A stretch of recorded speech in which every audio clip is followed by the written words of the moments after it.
got so much motherfucking design on right now. Bring it down, bring it back, make it clap. I got 3 old thoughts on the block, bitches on my line, and you know. Oke, langsung saja saya akan menjelaskan pengertian tentang muhkam dan mutasyabihat.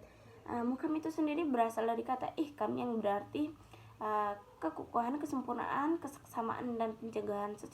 Sedangkan secara terminologi, muhkam itu berasal dari ayat-ayat yang jelas maknanya. Contoh surat Al-Baqarah ayat 83 yang artinya, dan ingatlah tatkala kami membuat janji dengan Bani Israel supaya jangan mereka menyembah kepada selain Allah, dan kepada ibu dan bapak hendaklah berbuat baik, dan juga kepada saudara-saudara dan kerabat dekat, dan anak yatim dan orang miskin hendaklah mengucapkan perkataan-perkataan yang baik, dan dirikanlah salat, dan keluarkanlah zakat. Oke, lanjut ke pengertian mutasyabih. Kata mutasyabih itu berasal dari kata tasyabuh yang artinya keserupaan atau kesamaan yang membawa kepada kesamaan antara dua hal. Tasyabaha, isyibaha, dan asyibaha itu mirip, sama dan serupa satu dengan yang lainnya, sehingga menjadi kabur atau tercampur. Sedangkan secara terminologi, mutasyabih itu berarti ayat-ayat yang belum jelas maksudnya dan memiliki banyak kemungkinan takwilnya, atau maknanya itu yang belum jelas, sehingga memerlukan keterangan dari pihak-pihak tertentu, atau hanya Allah yang mengetahuinya. Contoh surat Toha ayat 5 yang artinya Allah yang maha pemurah yang bersemayam di atas arasy. Oke, selanjutnya itu pendapat para ulama tentang ayat-ayat mutasyabih. Pada dasarnya perbedaan pendapat para ulama menanggapi sifat-sifat mutasyabih itu dalam Al-Quran dilatar belakangi oleh perbedaan pemahaman atas firman Allah Subhanahu wa Ta'ala dalam Al-Quran surat Al-Imran ayat 7. Subi Al-Saleh membedakan pendapat para ulama dalam dua mazhab, yaitu yang pertama mazhab salaf, yang kedua mazhab khalaf.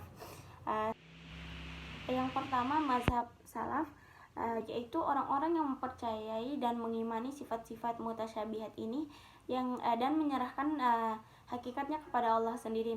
Para ulama salaf mengharuskan kita berwakaf atau berhenti dalam membaca Quran surat Al-Imran ayat 7 pada lafaz zalalah. Hal ini memberikan pengertian bahwa hanya Allah yang mengerti takwil dari ayat-ayat mutasyabihat yang ada. Mazhab ini juga disebut dengan mazhab muwafidah atau tahwil.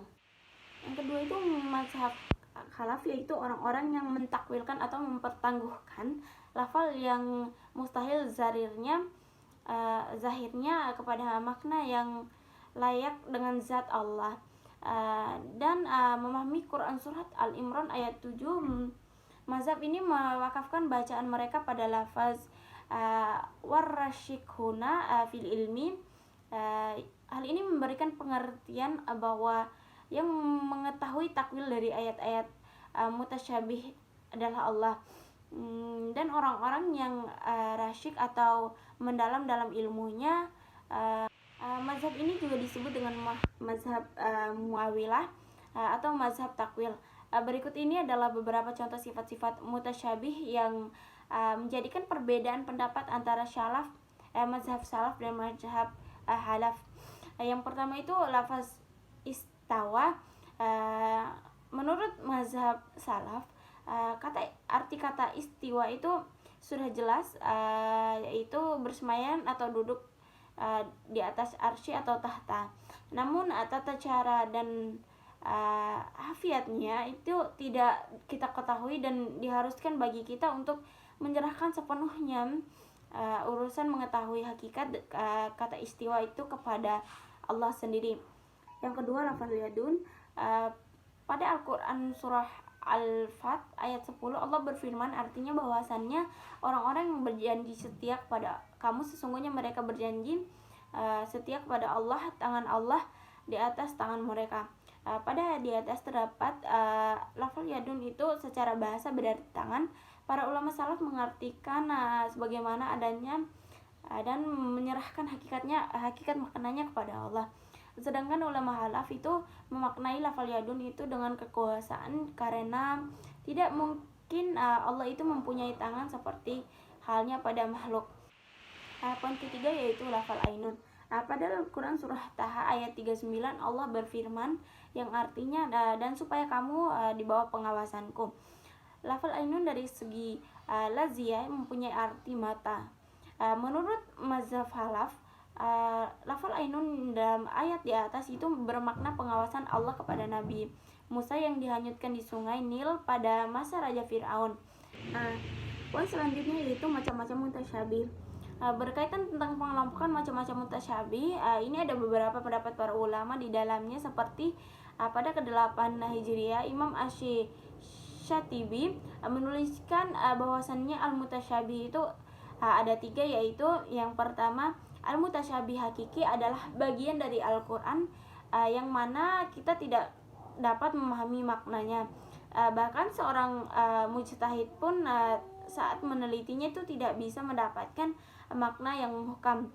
Yang kedua itu al-mutasyabih al-idafi adalah bagian dari Al-Quran yang sebenarnya maknanya itu bisa dimengerti dalam syariat, akan tetapi terkadang dirancukan oleh kejahilan atau hawa nafsu sehingga pandangannya itu menjadi mutasyabih yang sebenarnya lebih condong kepada muhkam. Al-mutasyabih dalam istinbat hukum, yang artinya bukan pada ayat atau dalilnya, akan tetapi pada ilahnya. Contohnya tuh ayat tentang haramnya bangkai dan halalnya hewan yang disembelih secara syariah sangatlah jelas. Namun timbul syubhat atau saat kedua daging tersebut tercampur, apakah halal untuk dikonsumsi atau menjadi haram. Sementara Imam Asyuyuti membagi al-mutasyabih itu menjadi 3 sudut pandang, dari segi lafaz saja, dari segi maknanya saja, dan dari segi lafaz dan makna secara bersamaan. Yang pertama itu dari segi lafaz saja. Poin A terdapat pada satu lafaz saja seperti al-bab. Yang kedua atau poin B itu terdapat pada lafaz yang bersusun lebih dari satu. Poin kedua dari segi maknanya saja, seperti makna dari sifat-sifat Allah Ta'ala, karena sifat-sifat ini tidak dapat kita pahami gambaran hakikatnya. Yang ketiga itu dari segi lafaz dan makna menjadi 5.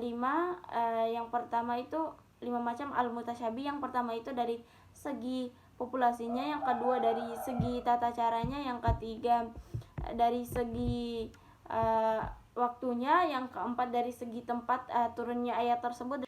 Poin kelima dari segi syarat yang menjadi standar sah atau tidaknya syarat sholat dan syarat nikah. Kemudian beliau menyimpulkan bahwa dari penjelasan yang di atas maka bisa dipahami secara umum al-mutasyabih itu menjadi 3 macam, yang itu yang pertama al-mutasyabih yang sama sekali tidak bisa kita pahami, yang kedua itu al-mutasyabih yang bisa kita pahami dengan indikasi-indikasi lainnya, yang ketiga itu al-mutasyabih yang hanya bisa dipahami oleh ulama-ulama tertentu.